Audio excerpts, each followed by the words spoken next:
Huwag kayong magalit sa Diskaya muna. Kailangan natin sila para magsalita. Kasi kung sila nakakuha ng pinakamaraming project, sila rin na nakakuha ng maraming pinagbigyan. At sila rin na makakapagturo doon sa mga taong kanilang pinagbibigyan.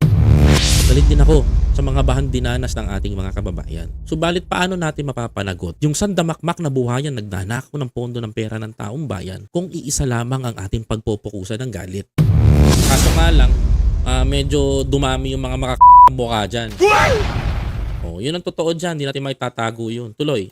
Hindi pwedeng pamarisan yung kanyang gawain kasi ano yan it can trigger a kind of hysteria that we don't need. Correct.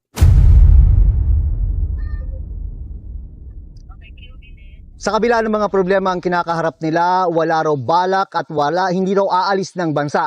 Ang mag-asawang Sara at Curly Diskaya, sabi ng kanilang abogado, haharapin daw ng mag-asawa ang lahat ng akusasyon laban sa kanila. Ganoon naman pala eh. Di maganda.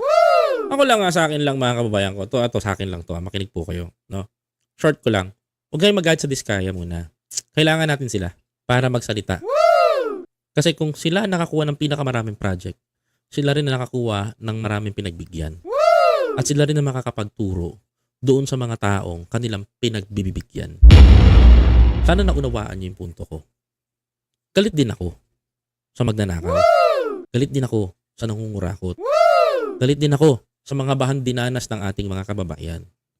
Subalit paano natin mapapanagot yung sandamakmak na buhayan nagnanakaw ng pondo ng pera ng taong bayan kung iisa lamang ang ating pagpupukusan ng galit?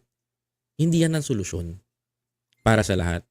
Kung gusto nating mahuli lahat ng buhaya, hayaan natin ang kapwa nila buhaya ang magturo sa kanila. Yan ang aking gustong mangyari. Yan din sana ang nasa isip ninyo. Mga kababayan, please don't forget to follow, like, comment, share, and subscribe. At mag-iwan ka na rin nga pala ng komento sa baba para mas malaman ko pa.